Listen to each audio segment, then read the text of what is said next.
Range Rover launched the Velar in South Africa about a year ago, and we did test one of the top petrol models at that stage.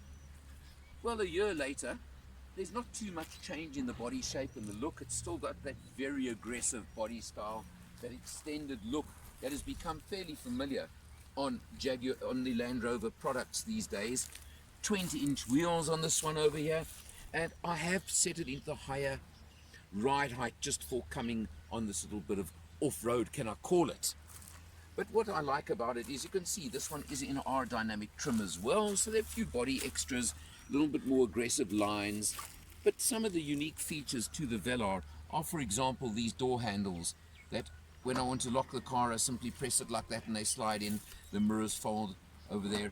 Very neat, very nice looking, and just overall you can see, you come round of course to the rear of the car, and it's got very typical lines of this mark these days, and of course the luxury of self-opening on the boot over here. You come to a very good sized boot of probably about 400 litres in this format. Obviously you do have a shelf over there that can slide in and out, and you've got a full-size spare wheel under the boot borders over here as well, which is something I must say I miss on certain cars these days. You can, if you really want, tumble the rear seats in 3 parts over there, the middle one as well, so you've got all your luxury options. You look over here, of course I press the button to close the rear, and you've got those very aggressive looking trapezoidal exhaust pipes again that look aggressive, and you've got a nice skid plate over here as well if you do want to do some off-roading. What is important is to look over there, D300. That tells you that this particular car is powered by 3-litre V6 diesel engine, putting out 221 kilowatts and 700 Newton meters of torque. And I can tell you that that torques on the road. Let's check out what it's like inside the car. Starting off in the back seat, this is where you know you're in a luxury vehicle. It may have off-road capability added to it, but I term this luxury. Tons of legroom in the back for me. You've got, of course, separate air conditioning vents in the rear. You've got a 12-volt socket in the rear. All the items that you'd want out of your luxury vehicle. I've pulled down, of course, the armrest over here with cup holders built in. That would be otherwise the middle seat. But really, I think you'd want it to be for 2. Leather trim throughout with little suede inserts as well, just to hold you nicely. Nice stitching on them. You can see, just, I have to use the word classy all round. I think that's a very important way of putting it. Overall, I think a great place to be for the family as well as just for the driver. As always, let's start off by showing you the dashboard and showing you the pertinent figures. We've done 476 kilometers on this test, quite a lot of off-road, open road driving, and that average of 8.1 litres per 100 kilometers. Now, if you take into account that this is a large vehicle, it certainly very comfortably does an open road trip with 5 on board, as we proved, and you'll see that I think that's a very fair figure for the kind of power delivery that you get out of this vehicle. You've of course got the multifunction steering wheel over here with everything that you want on it. Very neat, and soft touch buttons, which I find quite nice as well, for volume over there. Telephone, which linked seamlessly. Of course you've got cruise control, you've got lane departure warning, all those. You've got the neat buttons on the side over here, and you've got a very interesting trim to the door panels as well. Just smells of class, tells you class. You come across here to the center screen, the infotainment screen, nice large screen, which interestingly does lift upwards slightly from lying back when the vehicle's turned off, and it just actually becomes far more visible and easier to see. It's got everything you could possibly want. Navigation, of course, works quite nicely, quite easily. All the different functions that you'd ever want. The navigation, your phone over there, and of course home over there. Just everything you could possibly want.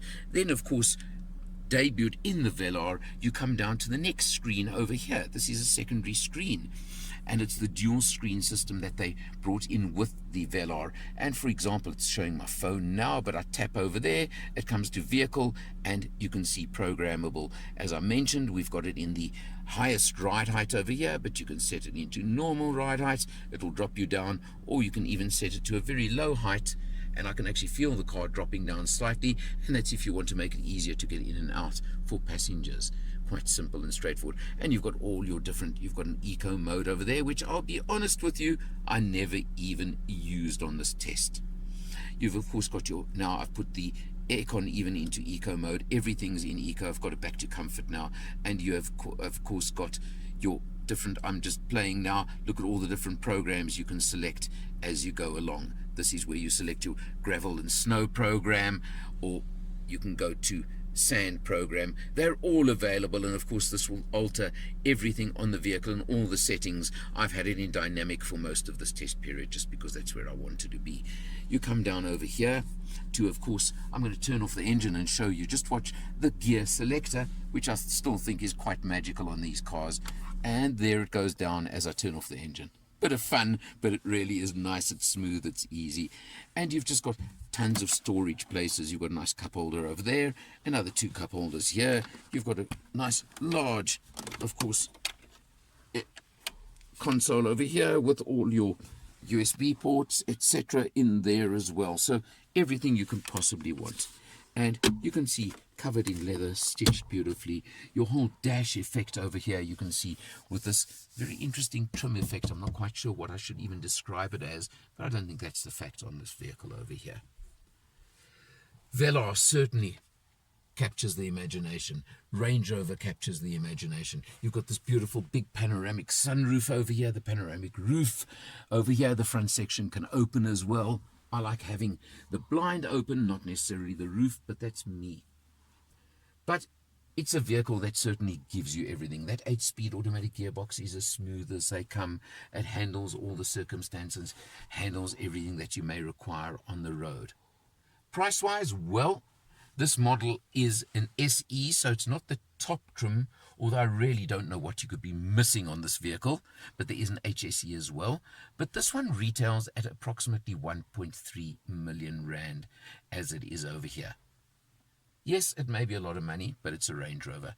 It's got the space, it's got the quality, it's got the engine, it's got the power, it's got the off-road ability if that's what you want.